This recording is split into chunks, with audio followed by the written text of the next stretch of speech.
ဖို့အေးလို့တွေ့ပြီမင်းတို့ဟမ်ငါတို့လာပစ်ထားကောင်လေအေးမင်းတို့သေဦးတာပြင်တော့ကြည်စံနေရတော့ဝမ်းနေတာငါဘာမှမဖြစ်ဘူးလေကြည်လိုက်တော့သွေးရကြတယ်ဒီမှာမျက်လုံးကထွက်ကြနေမရှိတော့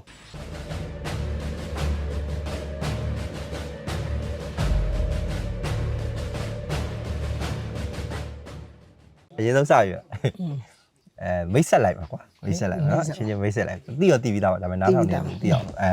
ဒါအခုဆိုရင်ဘာရှင်းလဲဘာယာရုလဲလို့ပေါ့အခုဆိုရင်ဒုခွဲမှုပေါ့ဒုတက်ခွဲမှုဖြစ်သွားပြီနာမည်လေးကဂျိုသားဘာလို့ဂျိုသားလို့ပေးရလူဝင်စားမှုလို့လူဝင်စားမှုလို့ပေးတာဂျိုသားပေါ့နော်ဒါကိုဂျိုသားကိုဂျိုသားအသက်30ရှိသွားပြီကိုဂျိုသားအသက်30ရှိသွားပြီဒါပေမဲ့ဒါ ARI သား ARI တိုင်းရနော်ဒီ ARI သားချိုးက ARI နဲ့ပတ်သက်ရင်ပြောကြရရှိအားမရဘူးပေါ့ဒလန်နေပေါ်တယ်ပေါ့ ARI တိုင်းမလှုပ်ဘူးပေါ့အဲ့လိုမျိုးသူပြောကြရဟာလည်းရှိတယ်ဒါပေမဲ့ဒေါ်လာရင်းတက်ဖွဲ့စီရောက်တဲ့အချိန်မှာ ARI သားတွေကမနှဲဘူးအများကြီးဟုတ်တယ်အများကြီးညို့တွေ့ရလားတွေ့တာပေါ့အများကြီးပဲနော်အဲ့လိုမျိုးရောက်လာအဖွဲ့လည်းရှိတော့ညီလေးကဘလို့ဖြစ်လို့ရောက်လာဒီဒေါ်လာရင်းဒီတက်ဖွဲ့စီကိုလာတဲ့အချိန်မှာဒေါ်လာရင်းလုံမယ်လို့ဆုံးဖြတ်တဲ့အချိန်မှာဘာတွေကတွန်းအားဖြစ်ဒီဟိုနေ့မို့ဘယ်လိုမခံချင်စိတ်ပေါ့မခံချင်စိတ်ကြောင့်မခံချင်စိတ်တွန်းအားကြောင့်မှုရောက်လာတာပေါ့ဘယ်အောင်ဘယ်သူ့မခံချင်သေးအာနာရှင်ပေါ့ပြောမယ်ဆိုမရောက်လိုက်ပေါ့နော်မရောက်လိုက်တာပြည်သူတွေကိုရဲဆက်လုပ်တဲ့ဟာမျိုးတွေကိုမခံချင်စိတ်ကြောင့်မလို့ဒီလိုမျိုးဖြစ်လာတယ်အဲ့လိုလာတဲ့အချိန်မှာအခက်ခဲကတော့စကြုံပြီပေါ့ကိုယ်ရင်လိုမှမဟုတ်လားကြုံပြီပေါ့ဒီလိုတော့မလာခင်တည်းကအခက်ခဲကတောက်လျှောက်ကြုံနေပြီသားလောက်အောင်ပြပေးပါဦးအဲ့ဒါလေးဘယ်လိုမျိုးကြီးကြုံရအဲ့တော့ဒီအာနာသိပြီးဒီဟိုနေမို့မြမလဲမန္တလေးမှာလေတနက်နဲ့ပြစ်ခံလို့ကြာသွားတဲ့ဘယ်လိုလဲမင်းကလေးလေးကျဲစင်ကျဲစင်လေးကြာသွားတဲ့အချိန်ကစပြီးတော့ကျွန်တော်က UG နဲ့ချိတ်ဆက်တယ်အရင်ဆုံး UG နဲ့ဖြစ်ရကိုမခံစားနိုင်ဘာဖြစ်လို့လက်နက်မပါတာလေလက်နက်မပါတဲ့လူကိုဒီလက်နက်အားကိုပြီးတော့မှအနိုင်ကျင့်နေဆိုတော့မခံချင်စိတ်တွေကြောက်အဲ့ချိန်တော့ကျွန်တော်ကတော့ဘယ်လိုပြောမလုပ်သေးဘူးပေါ့ရန်ကုန်မှာစောက်လို့ရင်းမှာဝင်လုံနေချိန်အဲ့လိုမျိုးဖြစ်လဲပြောကျွန်တော်ပြန်မယ်ဟုတ်တထေးကိုပြောတော့ဟဲ့ဘာဖြစ်လို့လဲမကြိုက်လို့ဗျာလို့အာနာရှင်ကိုမကြိုက်လို့တော်လာမှုတော့ပြန်มาလို့အဲ့ချိန်မှာကျွန်တော်နာမည်ကထွက်နေပြီဘာလို့ကျွန်တော်ဖမ်းဖို့တော့ရွာမှာအဲ့ဖြစ်စဉ်အဲ့ကျွန်တော်အိမ်ကိုလည်းကျွန်တော်အသိမပေးဘူးဒီလိုလုပ်မယ်လားသူတို့တွေကတားတယ်မလုပ်ဘူးမလုပ်နဲ့သူတို့လက်တော့ကြုံခဲ့ရတာအဲ့လိုပေါ့ဘလို့ကြုံခဲ့ရသူတို့လက်တော့ကြုံခဲ့တော့88တော့ကြုံခဲ့တဲ့ဟာတွေကိုပြောပြတာပေါ့အာနာရှင်ကဘလို့ရက်ဆက်တာအဲ့လိုမလုပ်ဘူးကိုကတော့အေးပဲဒါမှအလုပ်တော့လုပ်နေအဲ့ပြန်မပြောနောက်မထောင်ပေါ့အဲ့လိုမျိုးအိမ်မှာဆိုရင်ဆရာကြီးပေါ့ပြောမယ်ဒါဟိုတကယ်တခွန်းပဲကျွန်တော်တခွန်းပဲမလုံနဲ့ဆိုမလုံနဲ့တယောက်မှအဲ့လိုလုံလို့ကတော့အေးတွေ့ပြီအိမ်မှာရှိတဲ့ဟာတော့ကုန်ပြီအဲ့လိုမျိုးဘာဖြစ်လို့ကျွန်တော်ရိုက်လည်းမရိုက်ချင်ဘူးဘာလို့လဲမောင်နှမတွေမိသားစုတွေအဲ့လိုပေါ့အတော်လေးဆိုအဲ့လိုပြောပြတခါကျမပြောဘူးသူတို့ပြောတာနားထောင်တခါကျနားမထောင်ချင်ထွက်သွားနောက်ကျရင်သူကဘာပြောခံမပြောနားမထောင်ကိုအောက်ကငယ်တွေအကြီးတွေဆိုလို့ရှိရင်တော့ပြောတယ်နားမထောင်ဘူးမလားဒါပေမဲ့ရိုက်ချင်နေချင်တာပေါ့ဒါပေမဲ့ငါရိုက်လိုက်ရင်သူအသားနာသွားရင်မကောင်းဘူးပေါ့နဲ့မရိုက်ဘူးအရင်ရှိတဲ့ဟာရိုက်ခွဲစလုံးတွေဆိုအများကြီးပဲကုန်တာပဲ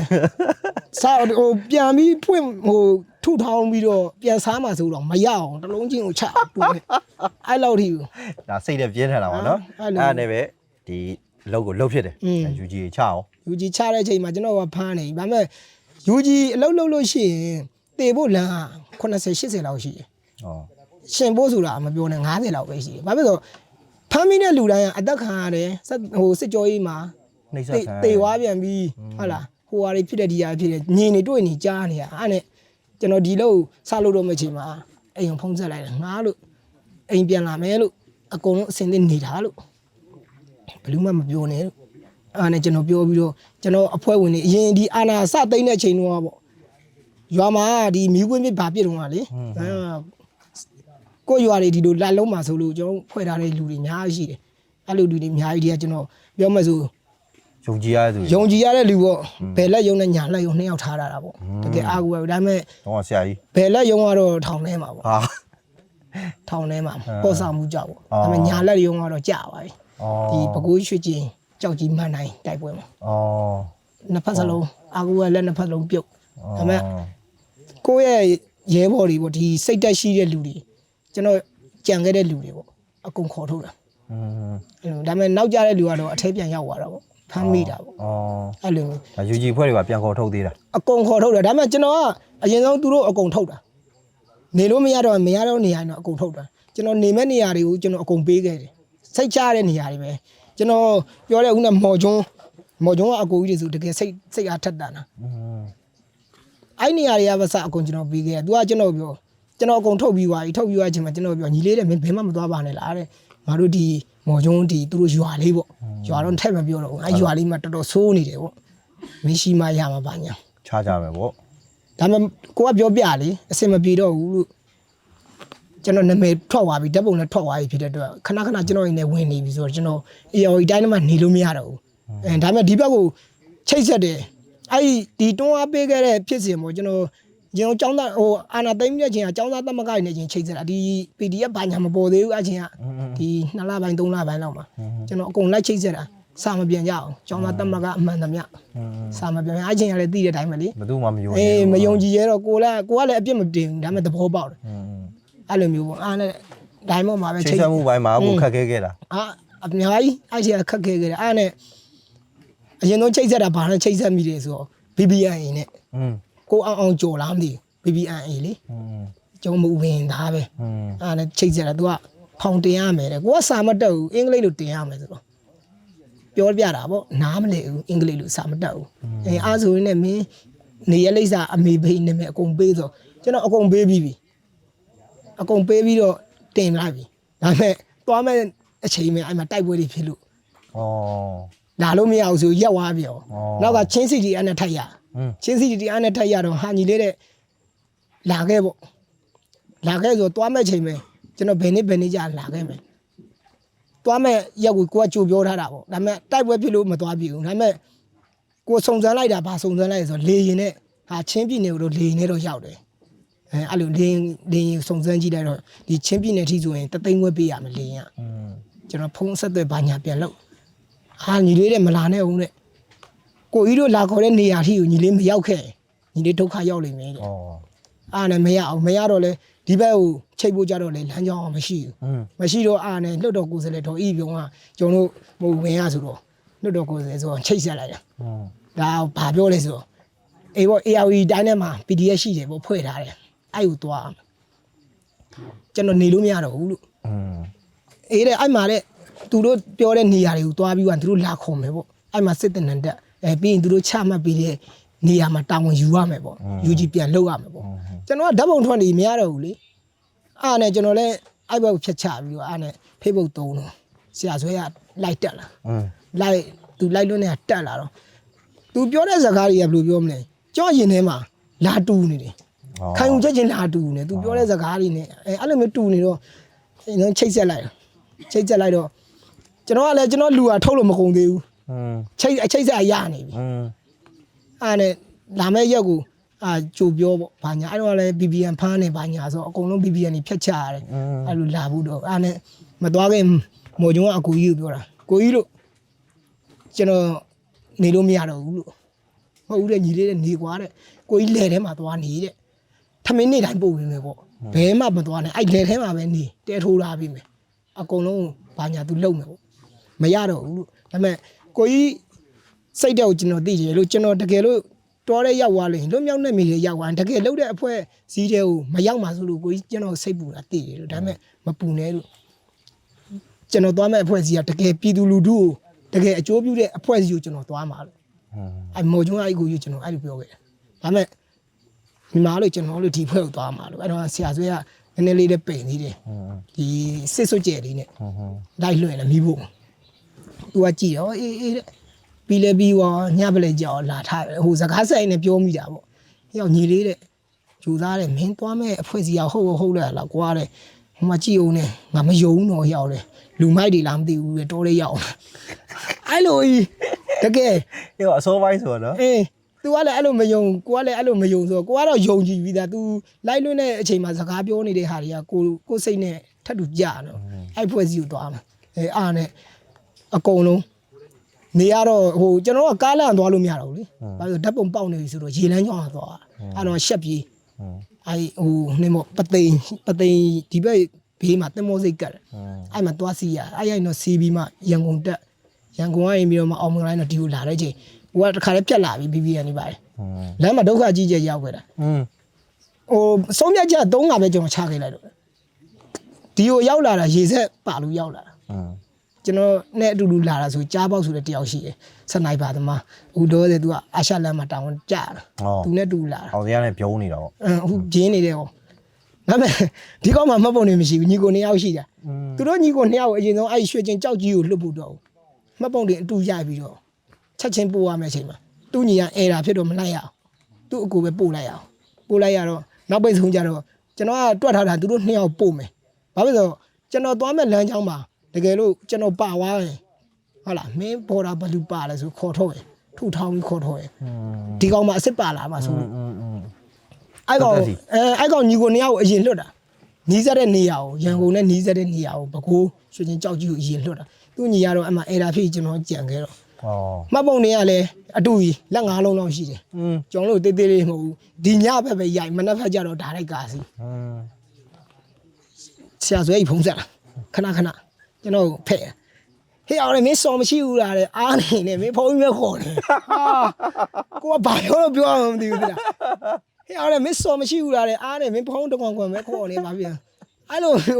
ဟုတ်ဘူးလို့ကျွန်တော်လာမဲ့ရက်ကိုလို့ပြောမလို့အဲ့လိုဘာညာပေါ့ဒါပေမဲ့ကြိုပြီးတော့လည်းကျွန်တော်သွားမပြောရဘူးဘာဖြစ်လို့ location ကကျွန်တော်ဓာတ်ပုံမှာပေါက်လာဖြစ်ဆိုကြိုဖမ်းမှာဆိုလို့လာတဲ့အချိန်မှာဘယ်လိုဒုက္ခရောက်ကြလဲဆိုတော့ဒီလ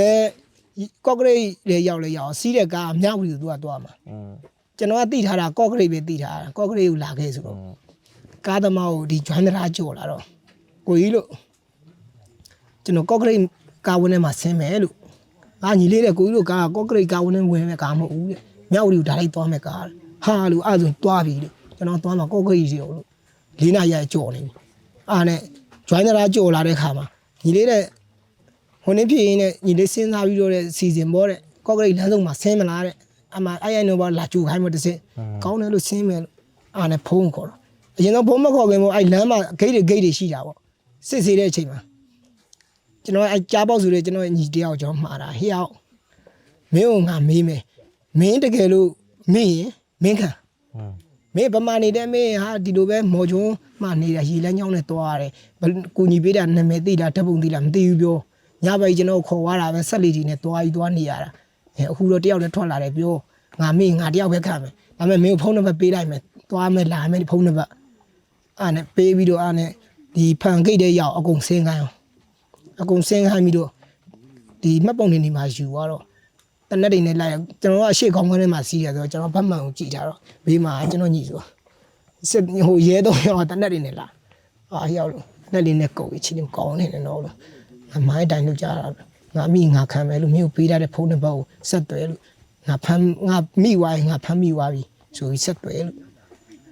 မင်းခံတော့လို့ဟိုကစိတ်တွေပူနေတာဘာဖြစ်လို့သူ့ရဲ့မှတ်ပုံတွေအတူကြီးအခုဒီညမှလောက်တာမနဲ့မွေးတော့ဓာတ်လိုက်လာပြီးတော့လေကိုရီတို့3လုံးလောက်မဟုတ်ဘူးလက်4လုံးလက်5လုံးအကြီးအဲ့တခိတ်လို့ရောလာတော့နဲ့ဟိုနေ့နဲ့ညီလေးတို့တဲ့ကားပေါ်တဲ့ကိုကြီးနာမည်ခေါ်တဲ့လူတွေတဲ့ကားပေါ်ဆင်းခင်တော့ဆိုဟိုကစိတ်ကိုချလိုက်ပြီးသွားပြီဒီကောင်တော့ပါပြီဒါပေမဲ့ခေါ်သွားတာကြတော့ तू မဟုတ်ဟိုလူငယ်3ယောက်ခေါ်သွားတာ16နှစ်ပြည့်လို့ तू ကမှတ်ပုံတွေမလဲလို့နဲ့ပတ်စံညစ်တာပေါ့ပြောမယ်ဆိုပတ်စံတောင်းနေတာပတ်စံတောင်းတာပေါ့နဲ့အဲ့ကောင်ပါသွားတော့3ယောက်ပါသွားတော့ကျွန်တော်ကြည့်နေကားသမားကိုလည်းပေးမလို့တူသူတို့ပတ်စံညိတ်တညာပြီးတောင်းတာပေါ့နဲ့ပြန်ရောက်လာတော့ဟေးရောက်လို့ဘာတွေပြောတာလဲလို့မဟုတ်ဘူးကိုကြီးတဲ့မှတ်ပုံတင်ရတဲ့16နှစ်ပြည့်လဲရမှာမလဲရလို့တဲ့ပတ်စံညစ်နေတာတဲ့ခေါ်ပြီးတော့ပေးလိုက်ပေါ့ကွာလို့မင်းအာုံစားမိနေ9000ပဲဖြစ်တသိန်းပဲဖြစ်ပေးလိုက်လို့ဒီကမင်းသွားမဲ့လူနေရဘူးမင်းရောက်ဖို့ပဲလူတယ်မှတ်လားလို့ဘာဖြစ်ဘူးလို့ပတ်စံပြန်ရှာလို့ရပေးပလိုက်လို့အဲ့လူနဲ့ပဲထွက်လာတော့ဂျန်ဂရာရဆက်လာတောင်းချောက်ဆက်တာမရဘူးလိုင်းဝါလည်းဆက်သွယ်ဖို့တော့ BBR ကလည်းဖြတ်လိုက်ပြီ Facebook ကလည်းဖြတ်လိုက်ပြီဆိုတော့အဲ့မှာယူဖုန်းနံပါတ်ပဲရှိတော့တယ် Viber ကလည်းဖြတ်ချတာဆို3ကခေါ်တာတောက်လျှောက်ဂျိုင်းတရာကြော်လာညီလေးတဲ့အရှိရောက်ရင်းနဲ့ရောက်ပြီတဲ့ခေါ်တာတလန်းလုံးမကိုင်းစပိတ်ထားပါလေ area ပြင်ပအဲ့ရဲ့ concrete တန်းရဲ့ဘေးနားမှာဈေးဆိုင်လေးရှိတယ်ကလားဆိုင်လေးနဲ့ခက်တီနဲ့ဟိလင်းကနောက်လိုက်ခဲ့လို့ခေါ်ချသွားပြီးတော့ အေးဘူးသွားဝယ်ပြီးဒီနားမှာလို့ကယ်ရီရှိလားလို့ဖယ်သွားမို့လဲမဟုတ်ဘူးလို့ကျွန်တော်နမ်းမှားပြီးရောက်လာလို့တုံတိုးသွားမို့လို့ကျွန်တော်ကော့ဂရိတ်ပြန်ရောက်လာအမချိတ်ထားတာဒီကိုအရင်ချိတ်ထားတာဟိုကြုံတော့ကကျွန်တော်အတိတရားကိုချိတ်ထားမှာမဟုတ်အဲ့လိုမျိုးဆိုဒုက္ခတွေရောက်တော့အာနဲ့ခေါ်လဲမရအောင်အာနဲ့အေးဝေးတောင်းတာတော်တော်ကြာအောင်အချိန်ကလည်း4နာရီကျော်နေ9နာရီထိုးတော့မိုးကနည်းနည်းချုပ်လာဖြစ်ချင်ဖြစ်ကွာလို့ဒါနောက်ဆုံးကောပဲလို့ကန်ဆိုင်တော့အတူတူရောက်မှာပေါ့လို့အာနဲ့ကောက်ခေါ်လိုက်တော့မှဝင်ရော ကွက်တိ ဟာဝင်ရော ပြောတော့ ပျော်သွားတော့ဝင်သွားတော့ဟာကိုကြီးလို့ကျွန်တော်ရောက်နေပြီလို့အမင်းပဲရောက်နေရလဲတဲ့ကျွန်တော်ဒီမှာလမ်းဆောင်ရောက်နေပြီလို့အေးရောက်တယ်အဲ့ရတဲ့ကေသမားကိုခေါ်လာခဲ့တဲ့မိကြောင်ရင်ပေါ့ဒီမိကြောင်ရင်ခေါ်လာခဲ့ဆိုအာနဲ့ကေဒီငှားတော့ကလားလည်းလိုက်ပို့လာလမ်းနေမှာဂိတ်တွေအများကြီးပဲဒီဖောင်းနေနဲ့တနတ်တွေနဲ့ဆိုကြည်လိုက်မြန်မာနိုင်ငံအလံကြီးလွှင့်ထားတာပေါ့မှာဟာဒါစစ်သားတွေပဲပေါ့အာဟိုစကားစားနဲ့ပေါင်းတဲ့ဟာတွေပေါ့သွားဂိတ်တွေကြော်ဝိုင်းသူပြောတဲ့နေရာရဲ့ဂိတ်ယူရောက်တော့ကိုကကြားလာတာဖုံးကြီးကျောင်းနဲ့ကြားလာတာသူကပြောတာဖုံးကြီးကျောင်းရှိရာဂိတ်မှာနေလို့ပြောတာဖုံးကျောင်းနဲ့ဝင်သွားခြင်းဖုံးကြီးတပါလွှတ်တိုင်းဖြစ်ကျင်တော့ကိုကြီးဆိုတာအဲ့နားမှာလည်းကိုကြီးတယောက်ရှိတယ်နာမည်ကအဲ့လွှတ်တိုင်းတော့ဦးစင်းလို့တပည့်တော်ကိုကြီးစီလာတာတော့ဘယ်ကိုကြီးလဲဒီကျောင်းမှာနေတဲ့ကိုကြီးလေးလို့သူ့စီအလေလာတာလို့ဟာတဲ့ဒီမှာမရှိဘူးလေတဲ့မင်းပြောတဲ့ကိုကြီးရတယ်ဟိုနားအိမ်ဖြစ်မယ်လက်ညှိုးထိုးပြတာအာနဲ့ခက်တီနဲ့ပြန်ထွက်သွားနှစ်ယောက်ကလွဲလေးလွဲမဟုတ်ဝါထရရောက်ဖုံးဆက်ကိုကြီးလို့ဖုံးเจ้าကိုသွားမိတာကိုကြီးမသိဘူးလို့ပြောမင်းဘာလို့ဖုံးเจ้าသွားတာလဲမင်းဖုံးကြီးဝင်မလို့လားမသိဘူးလို့ကြားတာဖုံးကြီးเจ้าလဲသူလို့ဖုံးเจ้าတာဒီလိုပြောတာမဟုတ်ဘူးကွာအဲ့ဂိတ်မှာနေလို့ပြောတာလေလို့ငါလူလို့ပြောလိုက်ရင်သူ့လူပေါ့ကိုဇွဲလူလို့ပြောလိုက်ရင်မင်းအဲ့မှာဘာမှမပြောနဲ့နေပေါ့အာမနေကြည်လိုက်တော့အာနဲ့ကိုလည်းရှီရှောင်ရရတော့အာဆရာကြီးတို့ရတယ်လို့တနတ်တွေနဲ့လေအာဆရာကြီးတို့ရတယ်လို့မခေါ်ဘူးလို့ကျွန်တော်တွေ့တာအောင်လို့ကျွန်တော်မသိဘူးလို့မိတ်ပြီးဟိုထဲဝင်သွားလို့မတွေ့လို့ကျမင်းဖေးလူလေဟာကိုကြီးကမသိဘူးလားကိုကြီးတို့ဓာတ်ပုံပေါ်မှာတင်ထားရလေလို့ကိုကြီးတို့နဲ့ညီကိုတွေပဲလေလို့ကိုကြီးစီလာတာလို့ကျွန်တော်ကိုကြီးမှဒီမှာဆောက်ဆိုလို့ဟောအေးတဲ့ဆရာဆွဲကအာနဲ့အုတ်ကြီးကရောက်လာအချိန်นี้အဲ့ချိန်တော့အချိန်นี้မကောင်းတဲ့အချိန်นี้လေလာကောက်သွားနိုင်တဲ့အချိန်นี้ဆိုတော့တော်လိုင်းစားတဲ့အချိန်ဆိုတော့အဲ့ကိုယ်စားတဲ့မင်းလူကိုလည်းမင်းမြန်လာခေါ်တဲ့အချိန်นี้ကကောင်းတာမဟုတ်ဘူးတဲ့ဟာအုတ်ကြီးအိမ်မှာတိတ်လိုက်တဲ့သူကအုတ်ကြီးအိမ်မှာဟာရောင်ငါ့အိမ်မှာလည်းတိတ်လို့မရဘူးတဲ့အချိန်นี้မကောင်းဘူးလာခေါ်ပေါ့လာခဲ့မယ်တဲ့အဲ့ဆိုင်ကလေးပါကြီးငှားတော့လာတာဘောလုံးပေါင်းပြီတဲ့အိမ်မပါလာအောင်စင်ကျင်နဲ့ဆိုင်ကဒီပုံစံမျိုးကြီးပဲရောက်ချလာတော့ကျွန်တော်ညီရလည်းရှိတယ်အဲ့ထဲမှာဖမ်းရှိုးလိုက်တာလမ်းကွေးလေဦးဘနောင်စစ်ကွေးဆိုလှမ်းရှိုးလိုက်တာဆိုင်ကနေလာတော့အားရောက်မှလာပြီလို့ငါကိုလာပြီဆိုင်ကနေဟူးနဲ့ရောက်ကြိုးသားတဲ့လာတဲ့တက်တဲ့အုတ်ကြီးစီသွားမယ်ဟာနည်းနည်းစဉ်းစားပါသေးလားအုတ်ကြီးစီသွားမယ်ဆိုတော့ဘာလဲပေါ့အုတ်ကြီးစီသွားမယ်လို့ကိုကအုတ်ကြီးဆိုတာမသိဘူးလေဒီစားကားသားနဲ့ဟိုလေပေါင်းနေတာလားဆိုပြီးတော့ဆဦးဆိုတော့လေအဲ့ဒါတွားပြီလို့အဲ့ဒါလက်လေးကိုဟေးရောက်လို့ချင်းနေစောက်ကြည့်လို့မကောင်းရင်တုတ်လို့မင်းအထောက်တာပဲဖုံးတာပေါအောင်ယူသွားလို့လိုက်သွားတော့မှအုတ်ကြီးကကိုနဲ့အတူတူအလုံးလုံးတဲ့အုတ်ကြီးဖြစ်နေအဲ့လိုမျိုးတွေအားကြီးပဲဒုက္ခတွေကတော့အဲ့လိုပုံစံမျိုးနဲ့ရောက်တော့ဗောနော်အများကြီးခက်ခဲတွေအခုဆိုရင်ဘယ်နှစ်ရှိပြီသွားပြီလဲဒေါ်လာရေးတဲ့နေဒေါ်လာရေးတွေမှာပါဝင်လာ3နှစ်ပြည့်တော့မှာပေါ့3နှစ်ပြည့်တော့မှာဗောနော်ပြည့်တော့မှာပေါ့အတွေ့အကြုံတွေလည်းအများကြီးရှိခဲ့ပြီတိုက်ပွဲတွေလည်းအများကြီးကြုံခဲ့ပြီမသေးတာပဲရှိသေးတယ်အဲ့ဒီကအဲ့လိုအကြောင်းလေးပြောပါအောင်လုပ်ပါအောင်ဒါတေကံမြောက်တက်မပြောက်လေးမရလေးပေါ့ကျွန်တော်အဲ့မှာဟိုနေ့စဝင်တော့ဒီကော့ဂရိတ်မြို့သိမ်းပါညာစစ်စီရေးဆိုပြီးတော့ကျွန်တော်ကြီးညာပြီးရချင်းမှာကျွန်တော်တိုက်နေရတော့ကော့ဂရိတ်ဒီမြို့အဆက်နာတော့ရောက်နေပြီပေါ့ဒါပေမဲ့မြို့သိမ်းတော့မှာကြီးညာပြီးသွားပြီဒါပေမဲ့ကျွန်တော်ဝင်စီးတဲ့အချိန်ပေါ့အဲ့လိုဝင်စီးတဲ့အချိန်မှာ10-20စက္ကန့်စစ်စီရေးမဖြစ်သေးဘူးအချင်းကကျွန်တော်မြို့ပေါ်ရောက်နေပြီပြန်ဆုံးမဲ့အချိန်ကျမှမင်းတို့ပြန်ဆုပ်လို့မရဘူး10-20စက္ကန့်စစ်စီရေးရှိတယ်3ရက်နေပေးရမယ်ဆိုတော့အဲ့မှာနေပေးတဲ့အချိန်မှာလာပစ်တာပေါ့ဝိုင်းပြီးဟိုနာပစ်လိုက်ဒီနာပစ်လိုက်လာဝိုင်းပစ်တာကျွန်တော်လည်းတီးတာပေါ့ကြည်စံရမရှိတော့ဟိုလူကလည်းများတယ်ဒီကောင်တွေကလာပစ်ဒီနာပစ်လိုက်ဟိုနာပစ်လိုက်နေဆိုတော့နောက်ပိုင်းကျတော့ကြည်စံနေလာရောက်လာအောင်အများကြီးပဲရောက်လာ မင်းတို့ကြီးစံလာထုတ်ဆိုအဲ့တော့ထုတ်တော့ဝမ်းတာအေးလို့တွေ့ပြီမင်းတို့ဟမ်ငါတို့လာပစ်ထားကောင်လေအေးမင်းတို့သေဖို့တာပြင်တော့ကြီးစံနေရတော့ဝမ်းနေတာပြီးတယ်ပြီးတော့ညနေခါလေးကြောင်အကုန်ပြန်ဆုပ်ဆိုတော့အကုန်ပြန်ဆင်းသွားအောင်ဘာမှမလုပ်လိုက်ရအောင်ဒါပေမဲ့အဲ့ညောင်မင်ဂိတ်ကော့ကရိတ်ညောင်မင်ဂိတ်တိန်တော့ကျွန်တော်ပါတာပေါ့ဒါပေမဲ့ကြာသွားတာလေဟိုကျောင်းညီလေးတွေလည်းပါတယ်ကိုနဲ့မဟာမိတ်တွေလည်းပါတယ်မြင်ရတွေ့ရတာပေါ့ဘယ်လိုပုံစံရန်သူအိမ်ကိုကျွန်တော်ကဝင်တာရန်သူအိမ်ကအဲ့လမ်းမကြီးရဲ့ဘေးမှာဆိုတော့ကျွန်တော်ကဒီလိုနဲ့ဝယ်တာနှစ်ဖက်ဒီလိုပိတ်မှာသူတို့ပြေးရင်အမှတ်3ဘက်ကိုပြေးအဲ့လိုဒီဘက်ကလည်းစောက်ထားတာကြာနေပြီကျွန်တော်ကလည်းဟိုကစောက်ထားတာကြာနေအဲ့ဒါကိုသိမ်းတော့မှာအဲ့မှာလေရင်ကလည်းလာပြည့်ရေတွေကလည်းမရှိတောက်စရာအဲ့မှာကြားတဲ့လူပေါ့ရေတွေကတောက်စရာမရှိအဲ့ဒါတဲတွေသူတို့ရက်ပါညာရေရမထွက်ဘူးမထွက်တော့ဟိုကလုံးနဲ့ရေလာချပြီးတာလဲတနေရာတွေကြာသွားထားကောက်လို့မရဘူးလေရန်သူနဲ့နီးလေးပဲရှိတော့ဖို့တီးတောင်ဒီလိုဒီဂရီနဲ့မပြစ်တော့ဒီလိုဒဲပြစ်တာအဲ့ချင်းအဲ့စကန်သိတဲ့ချင်းအဲ့ဒါကျွန်တော်တို့ဟိုဘကဝင်သူတို့ကဒီဘကဝင်နေဝင်လဲဝင်ပြီးတော့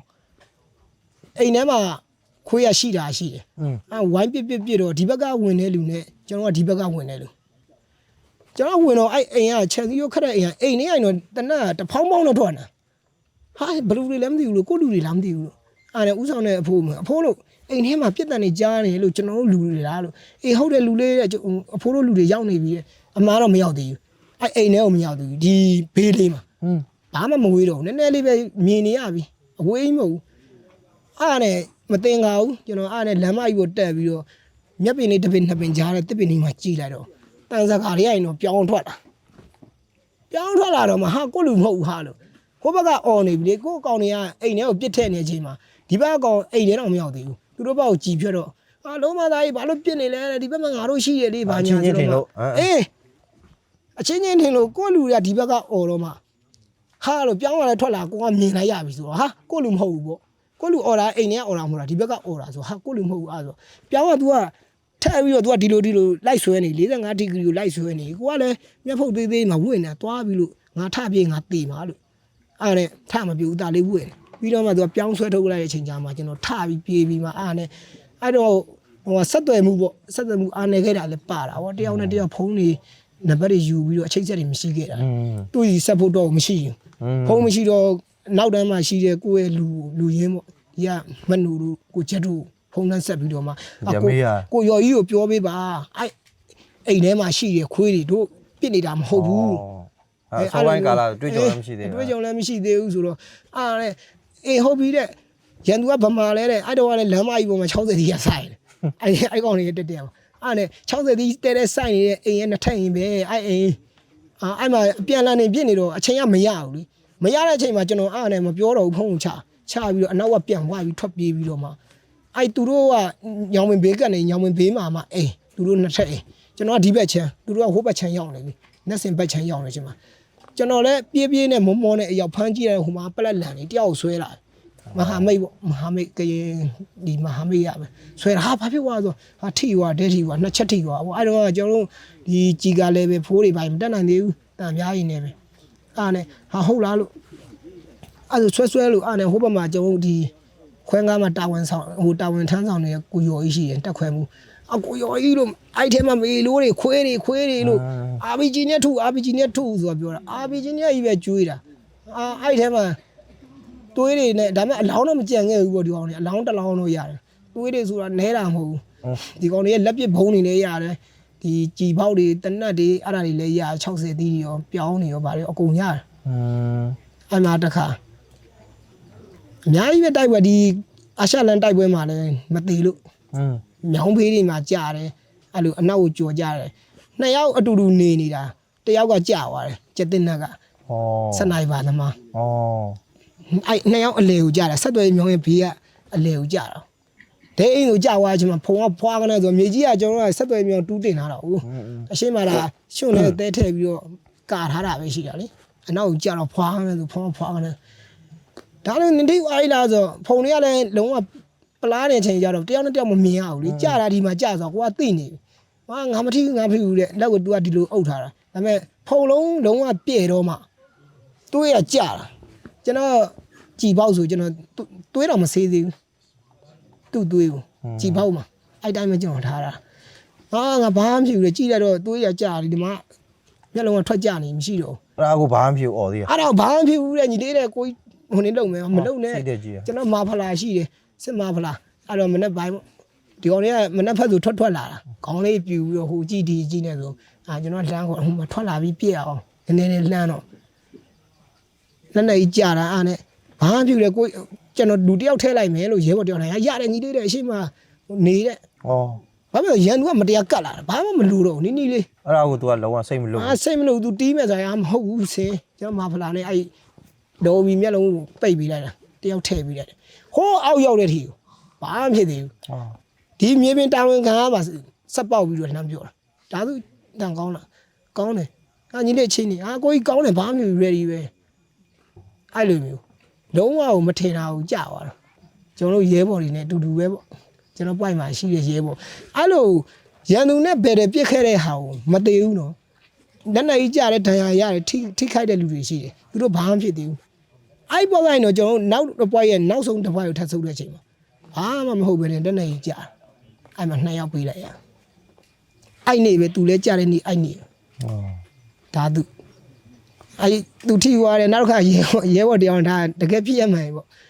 ရင်မောင်တန်းနဲ့ရန်သူကမတရားတိုးနေပြီလေတိုးနေတဲ့အချိန်မှာ2ယောက်တူတူပဲအမေတူးနဲ့ကျွန်တော်ထိုင်ဆောင်တာကျန်တဲ့ရဲဘော်တွေဘေးမှာကြည်ရခိုင်းကျွန်တော်တွေးကြတော့ဘယ်လိုလဲဆိုတော့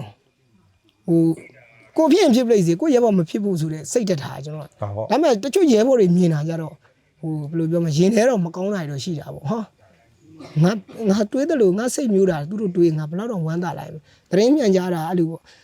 ့သူကြီးပဲပြစ်နေတယ်ပေါ့ငါတို့မပြစ်ရဘူးပေါ့ဘာဖြစ်လို့ အဲ့တော့တို့ကလည်းအကုန်လုံးကလည်းချမယ်ဆိုတဲ့စိတ်တွေဆိုတော့ စိတ်နဲ့ဒါပေမဲ့ကျွန်တော်ကချချင်တာချရဒါပေမဲ့တကယ်လို့အခက်မသိလို့များထိသွားခဲ့တော့ရှိရင်ငါထိပိတ်စီပဲစိတ်နဲ့မင်းကြည်တာထိုင်ဖြစ်ပြီးနေငါထပြစ်မယ်အဲ့လိုမျိုးဒါပေမဲ့ဟိုသူတို့စိတ်ကြတော့အဲ့လိုမဟုတ် ဒါဆောပိုင်းကလာအခုကအဲ့လိုရှိတယ်မရှိတော့ အခုကမရှိဘူး အကုန်လုံးကသိနေပြီ တီးတာမဟုတ်အီနာဂါကြီးတက်ကြာအဲ့ဘန်ဟာတဲတက်ကိုကြာဖုံးလို့ဝက်လိုက်တာအဲ့ကိုကြုံသားထိသွားရမထိဘူးလို့မင်းရောမထိဘူးပြီးတယ်ပြီးတော့ရန်သူကဟိုအောက်ခြေကဝိုက်လာလို့အတန်အောက်ခြေမှာကြားလို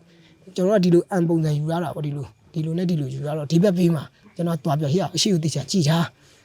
တွားပြောတဲ့အချိန်တွားပြောပြီးပြန်လာတော့ဘန်ကာထဲမှာမောလို့မတက်လေးရက်နေလို့ရှိသေးတယ်ပြောတဲ့ကောင်ဖမ်းလို့ထိသွားဟိုကအမေတူးနဲ့နှမ်းပြလိုက်တယ်ဖမ်းလို့ထိသွားဟ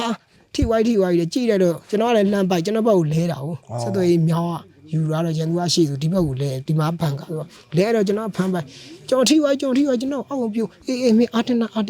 နဲ့အိုတိုဒီဘိုင်ချုပ်ဘာဒီဘိုင်ချုပ်ပြီးအောက်ဒါလိုက်ပို့အဲ့လိုမျိုးဒါပေမဲ့ကြုံခဲ့တဲ့အန်ဒီတွေကအများကြီးပေါ့ဟုတ်ပေါ့မသေးတာပဲရှိတာဟုတ်ကံမပါသေးလို့ပဲနေပေါ့ဟုတ်အရွယ်နဲ့မမြောက်ဘူးပေါ့နော်ဒါကြုံခဲ့ရတဲ့ဟာတွေလည်းအများကြီးပေါ့ပြီးတော့အခက်ခဲတွေလည်းအများကြီးပဲချက်ကြော်ခဲ့ရတာတွေအများကြီးစိတ်ကြစရာတွေလည်းရှိမှာပေါ့ဟာရှိတာပေါ့အများကြီးဟိုတော်လာရေးစိတ်တက်နေတာတွေပြဆွဲထူနေရအများကြီးပြုတ်လဲွားတွေအများကြီးရှိတယ်တော်ပြီကွာမလုပ်တော့ဘူးတော်လာရေးအဲ့လိုမျိုးအဲ့လောက်ထိဆုံးဖြတ်ချက်ချဘူးလေပြုတ်လဲခဲ့ဘူးလေဒါပေမဲ့ဘာတွေးလဲဆိုတော့ကိုတော်လာရေးလုံမယ်ဆိုရင်အဆုံးထိရအောင်လုံမယ်မလုံဆိုလုံးဝမလုံဆိုတဲ့စိတ်တက်ချခဲ့လို့အဲ့လိုပြုတ်လဲွားတယ်မလို့ဟာဒါပေမဲ့ပြန်စဉ်းစားငါတော်လာရေးကိုလုံရင်ပြီးအောင်လုပ်မယ်လို့ပြောထားတာပဲဒါပေမဲ့အခုငါလဲလို့မရဘူးအဲ့လိုပြန်ထားခဲ့တာအများကြီးပေါ့ဟုတ်ကိုယ့်ဘောက်ပဲပြန်ပြီးတော့တွန်းအားပေးပြီးတော့ကိုယ့်ဘောက်ပြန်ပြီးတော့ကိုယ်စကားနဲ့ကိုရွေးချယ်ခဲ့တဲ့လမ်းကိုအပြီးထိရှောက်မယ်ဆိုတဲ့စိတ်နဲ့အဲ့လိုမျိုးဒီနေ့ဒီချိန်ထိဆက်လျှောက်လာတာအခုဆိုရင်ဒုတက်ခွင့်မှုဖြစ်ပြီအဲ့နော်ဒါနောက်တဲ့ဒါကြီးလာလေးပို့ပြီးတော့တာဝန်ယူရမယ့်ဘိုင်းတွေပိုများလာပြီတာဝန်ယူရမယ့်ဘိုင်းတွေပိုကြီးလာတယ်ပြေကိုထက်အငယ်တွေပို့ပြီးတော့ view ဆိုင်ရတော့မယ်ဒါအခုဆိုရင်တက်ဖွဲ့ဝင်တွေတက်ဖွဲ့နဲ့ပိုများလာပြီလေနော်အဲကြောင့်ကိုကရှေ့ဆောင်လမ်းပြအနေနဲ့အများကြီးပိုစူးစမ်းရတော့မှာဆိုတော့ပို့ပြီးတော့အားနာနာနဲ့ပဲတောင်းဆိုတာပေါ့နော်ပို့ပြီးတော့ view ဆိုင်ပေးပေါ့နော်ပို့ပြီးတော့စူးစမ်းပေးပြီးတော့လုံခြုံရေးအတွက်လည်း view ဆိုင်ပေးဘာမှထိခိုက်နေတာမျိုးတွေမဖြစ်စေချင်ဘူးလေနော်ဒါနဲ့ဒါသိကျင်လို့တခုမေးရမှာလားလုံးလေးအောင်မြင်ပြီးသွားပြီထားရတော့ဒီနေ့လုံးဝအောင်သွားပြီလုံးဝအောင်မြင်ပြီးပြီပေါ့နော်ပြီးပြီဆိုတော့တနေ့မှာပထမဆုံးလုံးဝလောက်ကပါပထမဆုံးလုံးမဲ့လို့ကတော့အိမ်ကိုအရင်ပြန်မှာမဟုတ်ဘူးအိမ်ကိုအရင်မပြန်ဘူးကျွန်တော်တော်လိုင်းကာလာမှာကျွန်တော်ကူညီပေးခဲ့တဲ့မိသားစုအခုဆိုရင်သူတို့ဆိုရင်သူ့သားသမီးတွေဆိုထောင်ထဲတွေရောက်တယ်သူတို့ဆိုရင်လုံးဝဘဝ0ဖြစ်သွားတာတစ်ချိန်လုံးကဒီအာနာ မသိငင်ချိန်တော့ဟိုချမ်းသာတဲ့အပိုင်းထဲတော့မဟုတ်ဘူးအရင်ချမ်းသာကြီးတဲ့အပိုင်းမဟုတ်ဘူးဒုတိယအဆင့်လောက်မှရှိတယ်ဒါပေမဲ့ကျွန်တော်တို့ကူညီနေစီးပွားရောဘာညာအကုန်0ဖြစ်သွားတယ်သားသမီးတွေဆိုလဲထောင်ထဲမှာအဲ့ကိုအရင်ပြန်မှာပြောလဲပြောခဲ့ပြီးပါတယ်ဒါပေမဲ့အဲ့အမိုးကြီးကဘာပြောဆိုတားလည်းမဟုတ်ဘူးတဲ့တားအိမ်ကိုတားရင်ပြန်ရမှာတဲ့တားအိမ်ကိုပြန်ပြီးမှအမိုးစီလာပါအမိုးအဲ့လိုမပြောနဲ့လို့တားကဒါဆိုတာပဲလို့အမိုးစီအရင်လာမလာပြီးမှကျွန်တော်အိမ်ကိုကြောင်းပြန်ပါလို့တကယ်လို့များတော်လည်းပြီးွားတဲ့အထိအသက်ရှင်နေဦးမယ်ဆိုရင်လို့ဒါပေါ့ဒါ तू ကလည်းလုံးဝအပြစ်မမြင်ဘူး तू အဲ့လိုဖြစ်သွားလို့အပြစ်မမြင်ဘူးဒါတန်ရောစင်မယ်နော်အဲ့ပေါ့ဒီဆန္ဒလည်းပြေဝပါစေဆူတောင်းတယ်ပေါ့နော်ပြီးတော့ဒါအမြဲဆုံးအောင်မြင်ဖို့အတွက်လည်းဝိုင်းကြိုးစားကြမယ်ပြီးတော့ဒီတိုက်ပွဲနယ်မြေတွေထဲမှာလည်းဒီထက်ပိုပြီးတော့ view site ပါပေါ့နော်ပြီးတော့ခုနလိုအိမ်မက်တွေစိတ်ကူးတွေရှိထားတယ်ဒါလေးပြီးသွားရင်အကောင့်ထဲဖော်မဲ့ဟာတွေအများကြီးရှိတယ်အဲကြထပ်ပြီးတော့လောက်ရမယ်ပြောစရာရွှင်စရာနေ့ရက်တွေရောက်လာအောင်ပါဟုတ်တယ်ဒါကြအဲ့အတွက်ကြိုးစားကြမယ်အဲ့တော့ဘယ်လိုပဲဖြစ်ဖြစ်ဒါအခုလိုမျိုးဒါဝင်မြပေးတာအရင်ကျေးဇူးတင်တယ်ပြီးတော့ဒီနေ့ဒီချိန်ထိလုံးဝစိတ်ဓာတ်မကြဘဲနဲ့ပေါ့နော်အခက်အခဲတွေအများကြီးရှိရတော့မှပဲအခုလိုမျိုးစင်တီရောက်လာအောင်ကြိုးစားပေးရတဲ့အတွက်လည်းကျေးဇူးတင်တယ်ပေါ့နော်အဲ့တော့ဒါကြည့်ရှုနေတဲ့မိဘပြည်သူတွေကိုလည်းဒီစကားဝိုင်းလေးရဲ့အဆုံးသက်အနေနဲ့ဘာပြောချင်တာရှိလဲဟိုဘယ်လိုပြောရမလဲကျမ်းမာရေးဂရုစိုက်ကြပေါ့ဒီလိုအာနာရှင်လက်အောက်မှာမနေနဲ့ပေါ့ကိုတက်နိုင်တဲ့ဘက်ကရင်တော့တော်လန်ပေါ့ဗျာအဲ့လိုပေါ့နိုင်တဲ့ဘက်ကရင်တော့တော်လန်ပေါ့ကိုယ့်ရဲ့လုံခြုံရေးကိုလည်းကိုဂရုစိုက်ပေါ့ဒါပဲမှလည်းဒါပေါ့အခုကအာနာရှင်ကသိတဲ့အတိုင်းပဲလင့်တယ်လို့ဆွဲတာပဲလေမရိုင်းနေတာနော်လင့်တယ်လို့ကုတ်နေတာဖြစ်တဲ့အတွက်အားကြောင့်မို့ဟုတ်တယ်ကိုလုံခြုံရေးလည်းကိုဂရုစိုက်ဟုတ်တယ်အဲ့တော့ဘယ်လိုပဲဖြစ်ဖြစ်ဒါကျွန်တော်ရဲဘော်ဂျိုးသားပေါ့နော်အခုဆိုဒုတက်ခွဲမှုဖြစ်သွားပြီသူတွေ့ကြုံခဲ့ရတဲ့ဖြစ်တွေဆိုလည်းအများကြီးပဲပေါ့နော်ကျွန်တော်ပြောမယ်ဆိုရင်ဒါအပိုင်းတွေတော့အများကြီးခွဲပြီးတော့ပြောလို့ရတဲ့နေသားအများကြီးနော်ဒါပေမဲ့ဒီလိုပဲတစိမ့်တသေးတာပေါ့နော်သူအခုလိုမျိုးဝင်မြပေးတာကိုလည်းကျွန်တော်အနေနဲ့ကျေးဇူးတင်တယ်ပေါ့နော်မိဘပြည်သူတွေအနေနဲ့လည်းဒါနေ့စဉ်နဲ့မြအာနာရှင်ရဲ့ညှိနှိမ့်ဆက်မှုတွေကြုံနေရတာရှိတယ်ဒါပေမဲ့လည်းဒါညီလေးဂျိုးသားပြောသလိုပဲပေါ့နော်ကိုယ်အနေကိုကျွန်တော်တို့တွေလုံးဝလုံခြုံရေးတွေ queue site ကြမယ်အနေမရှိအောင်နေကြမယ်ပြီးတော့ online မှာဆက်ပြီးတော့ပါဝင်ကြမယ်တက်နိုင်တာတွေဝိုင်းလုပ်ကြမယ်ဆိုရင်ကျွန်တော်လိုချင်တဲ့အောင်မြင်မှုကရကိုရမယ်လို့ယုံကြည်ပါဗျအားလုံးပဲကျေးဇူးတင်ပါတယ်ကျေးဇူးတင်ပါတယ်